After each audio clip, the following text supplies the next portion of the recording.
से मिलके उसके साथ शरारतें करके और उसके साथ खेल के तुम्हें बहुत अच्छा लगता है ना। जाओ राजी हो ते नंद के द्वार ने, खुद सास कहती है जाए मिलो तुम सइयों संग, दई आशीष सन्मुख, आशीर्वाद दे के भेजती है सुंदर साजी। तब वही सासें ताने देने लग गई थी। किसने करवाया होगा ये?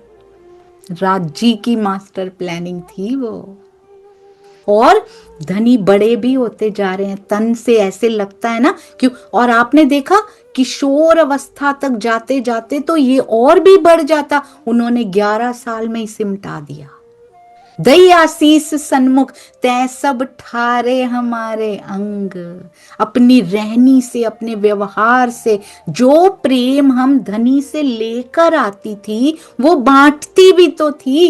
केवल सखियों में नहीं, पूरे ब्रह्मांड में बांटती थी। अपने घर में, अपने परिवार में, अपने बच्चों में, अपने पति को, अपनी सास को, अपनी सखियों को, अपने पड़ोसियों को, सबको वो प्रेम बांट दे तब भी कम नहीं होता था। सुंदर साजी सास कह रही तै सब ठारे हमारे अंग, तूने मेरे सारे अंग अंग ठार दिए। वृद्ध गोप बैठे सब चौरे, वो भी वृद्ध वृद्ध लोग भी बैठते थे इकट्ठे होके, चौपाल में बैठते थे। यों अस्तुत करने लगे सब, सब गान गाते थे, प्रशंसा करते थे ब्रजवधुओं की हमारी सुंदर साजी। आप देख रहे हैं इतना काम किया है सुबह उठ के, फिर भी थकान का नामो निशान नहीं है। क्यों?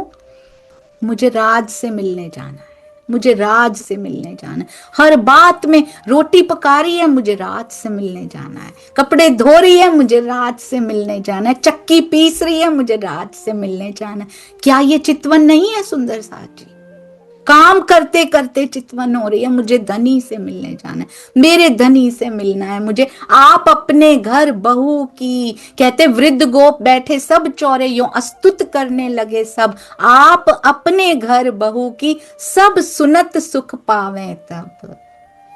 अपने घर की बहुओं की भी तारीफ हो रही है और सब सुन सुन के भी सुख पा रहे। तेरे घर की बहू भी बड़ी अच्छी है, तेरे वहां बुराइयां नहीं हो रही। तो सास ससुर को भी सीखना चाहिए इससे कि चौपाल में बैठ के बुराइयां नहीं हो रही बहुओं की। और बहुओं को भी सीखना है, हमको भी सीखना है कि कैसे सेवा करनी। सब जाने ए हमें सेवे, सबको पता है ये हमारी सेवा करती हैं, पर इनका चित्त एक ठौर, कंफ्यूजन नहीं है उनको। उनको पक्का 100% दिखता है ये कि तन से सेवा तो हमारी खुश होके कर रही हैं, पर इनका चित्त एक ही जगह पे रहता है। They are very sure about it. हमारे व्यवहार दिखाते हैं कि हम पूरी सेवा तो आपकी कर रहे हैं, पर इनका दिल कहीं और, इनका चित्त कहीं और है। तो चितवन क्या हुई सुंदर साज जी? फिर चित्त जहां रहता है उसको चितवन कहते हैं। पूरा दिन को चितवन बनाया जा सकता है कि नहीं बनाया जा सकता, ब्रज की चाल के अकॉर्डिंगली कहते, पर इनका चित्त एक ठौर रहता है, ये सबको क्लियर है। और कहाँ रहता है? ए नंद नंदन सेवही ना पहुंचे सेवा काहू। और कहते ये नंद नंदन की सेवा कर रही हैं घर बैठ के भी। इनकी घर में की हुई सारी सेवा कहीं और नहीं पहुंच रही, ये नंद नंदन के पास ही पहुंच रही है, ये श्री कृष्ण जी के पास ही पहुंच रही है, ये धनी जी के पास ही पहुंच रही है, क्योंकि चित्त इनका वहां पर है। तो सेवा करते हुए, घर के काम करते हुए, बिजनेस के काम करते हुए, जॉब के काम करते हुए, रिश्तेदारों के पास गए हुए, शादियां अटेंड करते हुए, जो भी माया के काम होते हैं, अगर उसमें चित्त पिया में लगा हुआ है। क्या गोपी बात नहीं कर रही? बच्चों को तैयार करती है स्कूल जाने के लिए, विद्यालय जाने के लिए, जहां भी वो भेज रही हैं, क्या वो उनसे बात नहीं करती? हाँ ये खा लो, ये खा लो, मुख से बोल रही है, पर अंदर चित्त कहां लगा हुआ है सुंदर साज जी? अंदर तड़प कहां की है? चित्त का वहां होना चितवन दिखाता है। किस वास्ते ए सेवत, उनको पता है, they are very clear about it, किस वास्ते हमारी सेवा हो रही है। हमसे प्यार तो है ही, जो सेवा हो रही है हमारे साथ तो संबंध निभा रही है ये।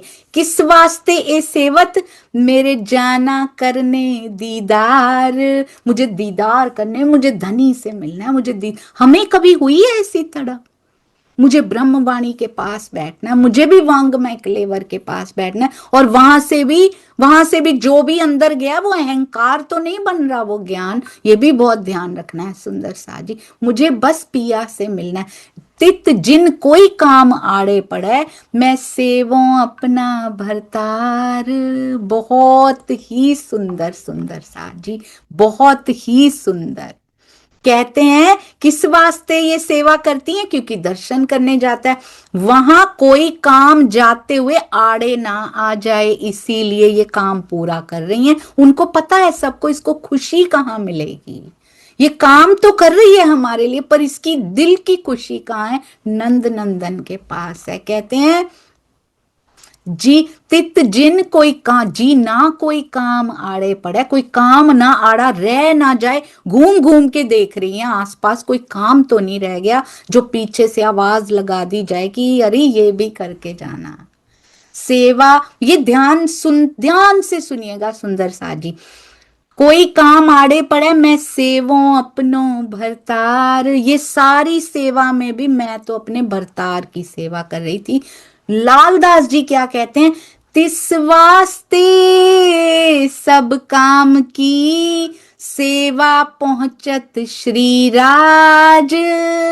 ये जो सुबह सुबह 3:45 उठ के सारे घर के काम किए जा रहे, कहां पहुंच रही है, घर वालों के पास उसकी सेवा पहुंच रही। जिसके पास चित्त होता है उसके पास वो सेवा पहुंच जाती है। तिस वास्ते सब काम की, जो भी काम गोपियां पूरे दिन में कर रही हैं, सुबह उठ के करी, सेवा पहुंचत श्री राज। कौन कहता है घर की सेवा उनके पास नहीं पहुंचती? कौन कहता है सारे काम छोड़ दो? सुंदर सा जी, घर की सेवा भी मेरे धनी के पास पहुंचती है, अगर चित्त उनमें लगा हुआ है। अगर चित्त में यही विचार आ रहे हैं इधर उधर के, मैं ये कर लूं, मैं इसको ये कर दूं, उसको वो कर दूं, या फिर मन में कुछ और ही प्लान्स चलते जा रहे हैं कि कोई सखी आगे बढ़ रही, कोई ईर्ष्या, कोई द्वेष, कोई ब्रह्मांड का कोई, तो फिर सुंदर साथ जी चितवन वहीं जा रही है, हमारी सेवा भी वहीं जा रही है जैसे विचार हमारे पास आए हुए हैं। चितवन में बैठे हुए भी विचार कैसे आ रहे हैं, चित्त कहाँ लगा है, वो सारे चितवन के घंटे उसी पे समर्पित हो रहे हैं, ये ध्यान रख लीजिएगा। गोपियों ने चितवन सिखा दी आज हमें, कहते, और सेवा सिखा दी क्या होती है। कहते हैं तिस वास्ते सब काम की सेवा पहुंचत श्री राज, करें टहल माया की। काम माया के हो रहे हैं, करें टहल। यहां ऐसा तो नहीं हो रहा कि पिया के लिए कुछ भोजन बना रही हैं, पिया के लिए भोग बनाया जाए, क्या भोग बनाना ही सेवा है? ध्यान से सुनिएगा, मुझे बहुत सुंदर लगा ये।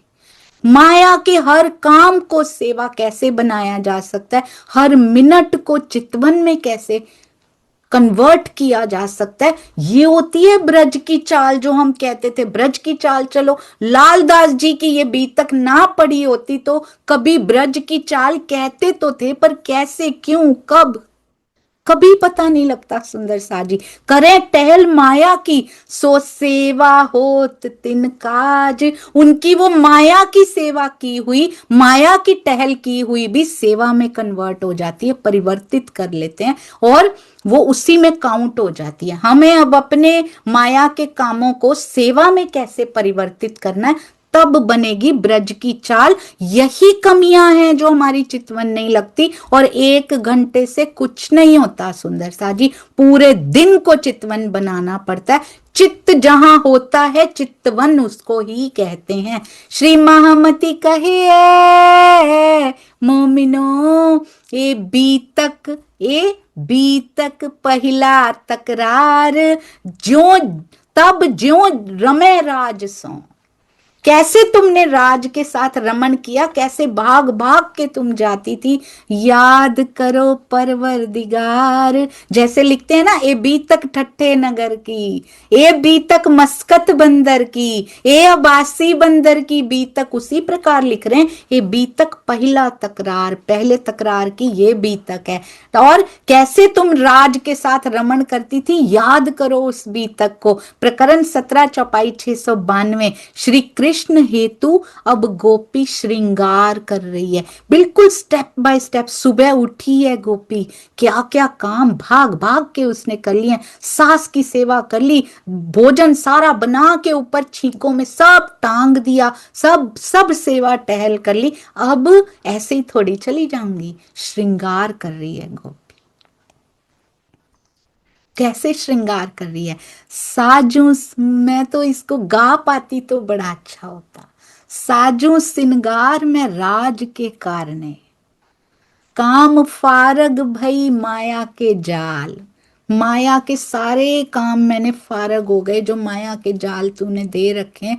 अब मैं साजू सिंगार राज के कारणे, जाऊं मैं राज के दीदार के कारणे।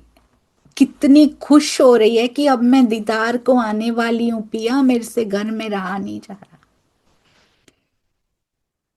मिलने के लिए तो थोड़ा समय जाती हैं, वो तो साक्षात दीदार होता है। और बाकी सारा दिन उनकी चितवन होती है, क्योंकि चित्त वहां रहता है। जाऊं मैं राज के दीदार के कारणे, अंग उलसे मिलने मन खुशाल। अंग अंग में उमंग है, मिलन की, खुशहाल होता जा रहा है कि बस अब समय नजदीक आता जा रहा है उनके दर्शन करने का, उनके दीदार करने का। कांकसी तेल सिर पर सेंथे सजे, मांग सिंदूरे समारत नैन। बहुत सुंदर, बालों में कंघी कर रही है, कांकसी तेल सिर पर। सिर पर क्या कर रही है, कहते हैं यहाँ पे उसने मांग भी निकाल ली है अपनी, बराबर सजा लिया है दोनों तरफ बालों को, तेल भी लगा लिया है सिर के ऊपर। मांग सिंदूरे समारत नैन, नैन भी संवार लिए हैं, काजल भी लगा लिया है, मांग भी कर रहे हैं ना, आप साथ साथ में कर रहे हैं ना। जी लीजिए, इन पलों को जी लीजिए और रोज जी लीजिए। कौन कहता है सुंदर साथ जी ब्रज को याद करने से चितवन नहीं होती। पहले ब्रज की अवस्था, राजी मैं ब्रज की अवस्था के लिए तरस रही हूं पिया, मुझे दे दीजिए। कैसे सज रही हैं हम गोपियां, कैसे हकीकत मारिफत की बातें करूं सुंदर साथ जी। ब्रज तक की अवस्था नहीं आई अभी, बातें कर करके क्या होगा। बोल भी लिया तो क्या वो सच होगा, जो अवस्था आई नहीं है अभी तक। मांग सिंदूरे समारत नैन, नैन संवार रही हूं अपने। क्या ये चितवन नहीं है सुंदर साथ जी। मांग सवारी जा रही, सिंदूर भरा जा रहा है। ले दर्पण, इस काल माया की में जो मैंने ब्रह्म लीला की, इस काल माया में जो लीला की, वो तो नजर आ नहीं रही सुंदर साथ जी। परम धाम कैसे नजर आएगा। ये लीलाएं परम धाम के लिए बहुत सहायक सिद्ध होंगी, क्योंकि चित्त को बांध लेंगी ये लीलाएं, उसकी तरफ माया से हटा देंगी। ले दर्पण, अब कंघी भी कर ली और सवार भी लिया, मांग भी सवार ली, नैन भी सवार ली। अब दर्पण लेके मुख, ले दर्पण मुख देखत अपना, मांगे मुख और भूषण कहे बैन। और मुख क्या कहता है, और भी आभूषण पहनो, अभी और आभूषण पहनो, उनके लिए तैयार हो जाओ। हार सिंगार भूषण सजे सुंदरी, सारी सुंदरियां सज रही हैं। हर एक के घर में गोपी तैयार हो रही होगी, 12,000 घरों में गोपियां तैयार हो रही हैं। हम सखियां करने झाल झलके अंग नूर, कानों में झाल पहने हैं और वो झलक रहे हैं, जैसे परम धाम के श्रृंगार का वर्णन किया जा रहा हो। झलक रहे हैं अंग, नूर नूर की झलक उठ रही है। श्याम चोली कस कसती अंग ऊपर, श्याम रंग की चोली पहनी जा रही है सुंदर साजी। हार ऊपर मणि झलके जहूर, और श्याम रंग की चोली के ऊपर हार, उनकी मणि मणि सुंदर साजी, इतना सुंदर झलकार, उसका वर्णन कहते, उस प्रकाश का वर्णन नहीं किया जा रहा। साड़ी कौन सी पहनी जा रही, बिल्कुल श्यामा जी का श्रृंगार हो जैसे। साड़ी रंग सेंदुरिये शोभती पहरत, इतनी शोभायमान हो रही, सिंदूरिया रंग की साड़ी, सब्ज चरनिया अतलस, हरे रंग की चरनिया पहनी जा रही है सुंदर साजी। नीली लाही को चरनिया यानी हरे रंग की, यहाँ पूरा वही श्रृंगार वर्णन हो रहा है। सत लड़ी चीण पटली दो कंठ में, 7 लड़ियां नीचे तक लटक रही हैं, बहुत सुंदर चीड़ का हार, 7 लड़ी पटली 2 कंठ में, माला मुग्ता फल सोहे सरस, कितने प्रकार की मालाएं पहनी हुई हैं, इतनी सुंदर गोपी दिखाई दे रही, कोई कह नहीं सकता ये इतना काम करके थकी है। उसके मुख पे इतना, उसके नहीं मेरे मुख पे इतना नूर है, हम सब के मुख नूर से झलक रहे हैं, और कोई किसी के नूर से ईर्ष्या नहीं कर रहा। चंपकली उर ऊपर शोभती, चंपकली भी पहनती हैं हम वहां पे, बाजू बंद लटके फुम्मक, पूरा परम धाम का श्रृंगार पहन रही हैं सुंदर साज जी। नीली लाही को चरनिया में अगर थोड़ी सी कंफ्यूजन भी थी ना, नीला है के हरा है, साफ लिख दिया उन्होंने, सब्ज चरनिया अतलस, हरे रंग का बना हुआ सुंदर साजी, अतलस का बना हुआ, बहुत बहुत कोमल चरनिया पहना है। अब कहते हैं चंपकली उर ऊपर शोभती, बाजू बंद लटके फुम्मक, देख रहे हैं अपने आप को, देख रहे हैं, दर्पण तो छोटा सा ही है, मुख ही दिखा रहा है सिर्फ, बड़े बड़े दर्पण नहीं थे। आज तो देख लीजिए, अंतर्दृष्टि से देख लीजिए, कैसे बाजू बंद के बंद भी धनी से मिलने को बेकरार हैं। कोनी आगे कांकनी छलकत, कंकनी भी पहनी है। राज सिंगार को बड़ा रसिक, हमारे राजी को सिंगार बहुत सुंदर लगता है। चूड़ जड़ाव चढ़त नंग रोशन, जैसे नवचूड़ होता है सुंदर साची, चढ़त नंग रोशन, चढ़ती चढ़ती रोशनाई है नगों की, पहुंची जड़ाव ना हाथ के माग, आगे पहुंची भी पहनी हुई है, ऐसे लग रहा है कि वो हाथ को छू रही है और बहुत प्रसन्न हो रही है। अंगुरी 10 बीटी जड़ाव की, पूरा परम धाम का श्रृंगार सज के जाती हैं हम धनी से मिलने के लिए। अंगुरी 10 बीटी, 10 अंगूठी, 10 अंगुली में 10 अंगूठियां, 10 बीटी पहन रखी हैं। रमे राज के संगे ही बड़भाग, राज के संग रमण करने की का बड़भाग सौभाग्य प्राप्त हो रहा है सुंदर साजी, राज्य को रिझाने का। ऐसी लीला को हम छोड़ कैसे सकते हैं? यही कहीं सुंदर साजी हमें धनी के दर्शनों से रोक तो नहीं रखा था, इन्हीं से ही राज्य ने जो इनको छुपा के रखा हुआ था, अब पल आना था। इन लीलाओं में रमण करेंगे ना सुंदर साज जी, कैसे नहीं आएंगे, जब हमें पता लग जाएगा कि घर के कामों को भी सेवा कैसे बनाया जाता है, चित्त को कैसे हम गोपियों ने धनी से बांध लिया था, हमने अब पढ़ लिया, सुरताए कई राखिए मूल मिलावे माहे रखी जाती है। हम गोपियों ने नहीं पढ़ा था सुरता एक ही राखिए उनके चरणों माहे, पर रहते थे चरण वहां पे। रमे राज के संग यही बड़भाग, बड़भागियां थी सुंदर साजी, आज वो बड़भाग कहां चला गया? हम उनके अंग, उनका दीदार नहीं करेंगे तो कौन करेगा? हम इन लीलाओं को याद नहीं करेंगे तो दुनिया करेगी सुंदर साथ जी। यहां पर जागनी के ब्रह्मांड में क्या केवल जागनी के प्राणनाथ जी को ही जाहिर करना है? ब्रज में जो प्राणनाथ आए थे, क्यों लीला ढांपी हती अवतारों दरमियान? क्या अब वो लीला जाहिर नहीं करनी है? ब्रज भी जाहिर करेंगे, रास भी करेंगे, जागनी भी करेंगे, परम धाम भी जाहिर करेंगे सुंदर साथ जी। चारों को या में भोग। अब कहते हैं चरण भूषण, चारों चारों चरण के भूषण कौन से? हम सबको पता है, झांझरी, घुंघरी, कांबी, कड़ला, बाज, चातुरी। चातुरी चतुराई से बजते हैं, इस काल माया में भी आभूषण चतुराई से बजते हैं। मेरे राज को रिझाने के लिए, श्री कृष्ण को रिझाने के लिए गोपी सज रही है। बिछुड़ा अनवट करे ठमकार,